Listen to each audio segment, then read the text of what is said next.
Welcome back to अंदर video guys. तो कैसे हैं आप लोग? आई होप आप लोग सब एकदम बढ़िया एकदम झक्कास मजा में होंगे। तो दोस्तों आजकल सारी कंपनियों में रेस लगी हुई है नए नए स्मार्टफोन लॉन्च करने की। तो सैमसंग ने अभी फिलहाल ही में अपना एक बहुत ही शानदार मोबाइल लॉन्च कर दिया है, सैमसंग गैलेक्सी F14। तो इसका आज की इस वीडियो में पूरा रिव्यू करेंगे। ऊपर से मोबाइल 5G है दोस्तों। तो ये मोबाइल एक बजट रेंज का स्मार्टफोन होने वाला है। तो बने रहे वीडियो के एंड तक। अभी तक आप लोगों ने इस वीडियो को लाइक और शेयर नहीं किया तो वीडियो को लाइक और शेयर करते हो। अगर आप लोग इस चैनल पे नए हो तो चैनल को सब्सक्राइब जरूर कर देना। तो शुरू करते हैं इस वीडियो को आगे। तो सबसे पहले बात कर लेते हैं इस मोबाइल के साथ में क्या क्या चीज़ें देखने को मिलती है। तो इस मोबाइल के साथ में चार्जर देखने को नहीं मिलता। इसके साथ में सिम कार्ड टूल देखने को मिलता है, USB Type-C 2C केबल देखने को मिलती है और ये चीज़ें देखने को मिलती है इसके साथ में चार्जर भी होना चाहिए था जब मज़ा आता। और जो इस मोबाइल के साथ में Type-C 2C केबल देखने को मिलती है, ये जो प्रीमियम लेवल के फ़ोन होते हैं उन्हीं में देखने को मिलती है, लेकिन इस फ़ोन में डाल दी सैमसंग ने।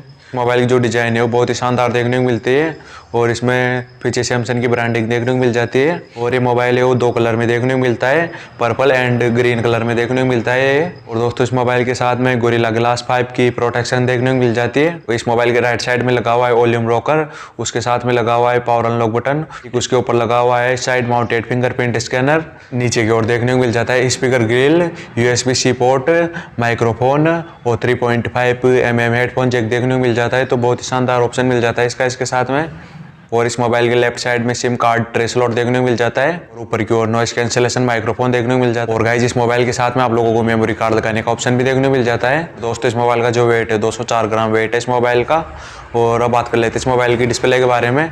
तो इस मोबाइल में 6.6 इंचेस का full HD plus IPS LCD display देखने को मिलता है। इसकी रिफ्रेश रेट है 90 हर्ज। एक बहुत ही शानदार डिस्प्ले देखने को मिल जाता है सैमसंग की तरफ से। इस मोबाइल के साथ में LCD डिस्प्ले आती है, इसकी वजह एमुलेट डिस्प्ले दे देता सैमसंग, तो बहुत ही अच्छा रहता दोस्तों। मोबाइल के जो बेजल और चेन है वो थोड़ी बड़ी बड़ी देखने को मिल जाती है आप लोगों को। मोबाइल के साथ में 6.6 इंच की बड़ी डिस्प्ले देखने को मिल जाती है। तो इस मोबाइल के साथ में सैमसंग का एक बहुत ही शानदार प्रोसेसर देखने को मिलता है, एक Exynos 1330 प्रोसेसर देखने को मिलता है जो बेस है 5 नैनोमीटर पर। दोस्तों इस मोबाइल के 2 वेरिएंट देखने को मिल जाते हैं आप लोगों को, 4GB RAM 128GB internal storage, 6GB RAM 128GB internal storage. Mobile के साथ में LPDDR4 1 से 6GB रैम देखने को मिल जाती है, UFS 2.2 128GB इंटरनल स्टोरेज देखने को मिल जाती है। तो इस मोबाइल की जो गेमिंग परफॉर्मेंस है वो बहुत ही शानदार होने वाली है। इसमें आप लोग मीडियम सेटिंग में किसी भी गेम को प्ले कर सकते हो दोस्तों। इस मोबाइल के साथ में One UI 5.1 देखने को मिलती है और ये मोबाइल बेस है Android 13 पर। मोबाइल के साथ में आप लोगों को 2 साल के मेजर अपडेट देखने को मिलते हैं और 4 साल की सिक्योरिटी अपडेट देखने को मिलते हैं इस मोबाइल के साथ में। तो गाइस इस मोबाइल के साथ में 6000 mAh की बैटरी देखने को मिल जाती है और इसके साथ में 25 वाट की चार्जिंग को सपोर्ट करता है मोबाइल की जो बैटरी बैकअप है वो बहुत ही शानदार होने वाला है। इस मोबाइल की जो डिस्प्ले है उसमें आप लोग बहुत ही शानदार कलर देखने को मिल जाते हैं। मोबाइल की डिस्प्ले वो बहुत ही ठीक ठाक देखने को मिल जाते हैं आप लोगों को मोबाइल के हिसाब से। इस मोबाइल में आप लोगों को मोनो स्पीकर का सपोर्ट देखने को मिल जाता है।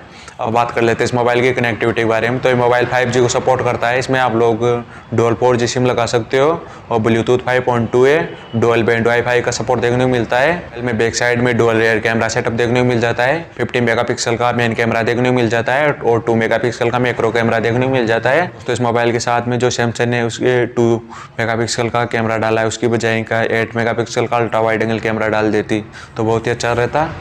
और इस मोबाइल के फ्रंट में 13 मेगापिक्सल का सेल्फी कैमरा देखने को मिल जाता है वाटर ड्रॉप नॉच के साथ में। इस मोबाइल के बैक के कैमरे से आप लोग 1080p 30 fps में वीडियो रिकॉर्डिंग कर सकते हो। तो दोस्तों इस मोबाइल की प्राइस है वो 15,000 से 16,000 के बीच में होने वाली है। और दोस्तों इस मोबाइल का जो 4128 वेरिएंट है इसकी प्राइस 15,000 के नीचे होने वाली है और जो इसका 6128 वेरिएंट है इसकी प्राइस 15,000 के ऊपर होने वाली है, 16,000 हो सकती है शायद इसकी प्राइस। तो देखो सैमसंग की तरफ से एक बहुत ही शानदार बजट स्मार्टफोन देखने को मिल जाता है। तो हम मिलते हैं कुछ ऐसे टेक से रिलेटेड न्यू वीडियो में। तो चलते हैं। जय हिंद, वंदे मातरम।